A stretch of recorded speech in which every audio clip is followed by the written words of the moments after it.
प्यारे सज्जनों, धन धन सतगुरु तेरा ही आसरा। आज हम जो गुरु होते हैं, एक गुरु तो वो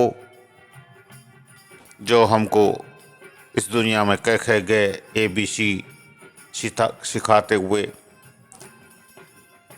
एक ऐसे लक्ष्य में पहुंचा देते हैं, एक कोई धंधा सिखा देते हैं, कोई कार्यक्रम सिखा देते हैं कि हम उससे रोजी रोटी कमा के खा सकें और अपना जीवन यापन कर सकें। दूसरे गुरु वो होते हैं कि वो ये जो काल की कैद में आत्मा हमारी पड़ी हुई है, भरम के पर्दे में और पाखंड की गिरी हुई इस त्रिलोकी में भटक रही है, उस आत्मा का उद्धार कर सकें, तो अध्यात्म गुरु होते हैं। तो हम अभी जो चर्चा करेंगे वो अध्यात्म गुरु पे चर्चा करते हैं।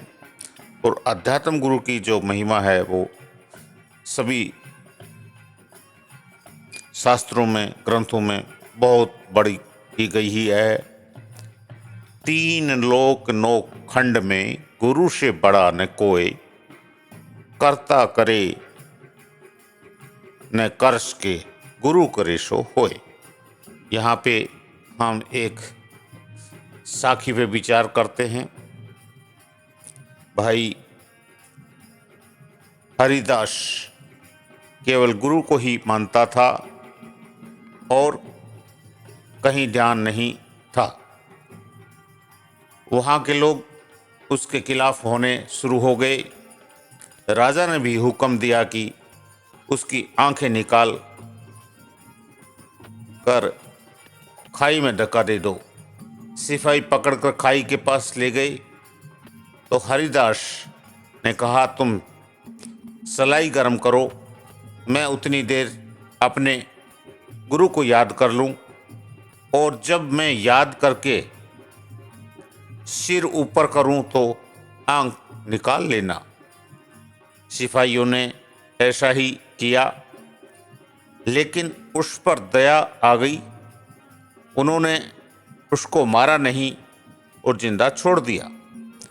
जब उसने आंखें खोली तो आंखें बिल्कुल ठीक थी। हरिदास गुरु के आश्रम गया तो गुरु जी के दोनों पैरों में पट्टी बंधी हुई थी। देखते ही समझ गया कि सब मेरे ही कारण हुआ है। संगत जी, गुरु हमारे कर्म अपने ऊपर ले लेते हैं, पर अपने शिष्यों पर कभी कष्ट नहीं आने देते। किंतु हमारा भी अपने गुरु के प्रति कुछ फर्ज है। जो फर्ज है नाम का सिमरन करना, गुरु के बताए रास्ते पर चलना। इसलिए हमें भी अपने गुरु के हुक्म में रहते हुए बिना नागा भजन सुमरन करते रहना चाहिए। अब यहाँ पे इस साखी के बाद हम आगे गुरु के ऊपर और गहराई में बातचीत करते हैं। यह काल हमारे श्वासों को क्षण प्रतिक्षण सर्प के भांति निगल रहा है और हमारी आत्मा इस काल के 84 लाख योनियों के जाल में फंसी हुई है, दुख भोग रही है। हमारी आत्मा ने ना जाने कितने शरीर बदले, लेकिन हम अभी तक मुक्त नहीं हो सके, क्योंकि मुक्ति तो हमें तभी मिलेगी जब हमें उस परम पिता परमात्मा का ज्ञान मिलेगा। परमात्मा बहुत दयालु हैं, वह दया का सागर हैं। जब वह किसी में सत्य को जानने की जिज्ञासा देखता है तो वह प्रभु खुद संसार में गुरु का रूप धारण करके मनुष्य रूप में इस संसार में आते हैं और खुद अपने भक्तों की खोज करके उन्हें अपना ज्ञान देते हैं।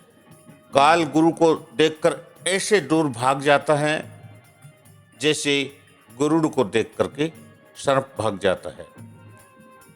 तो हमें अगर गुरु की शरण मिल गई है तो काल की आंच हमें कभी नहीं आने देंगे और उस काल से हमको हमारे गुरु हमेशा हमेशा के लिए बचा देंगे। इसीलिए तो कहा भी गया है कि 3 लोक 9 खंड में गुरु से बड़ा न कोई, कर्ता करे न कर्ष के, गुरु करे सो होय।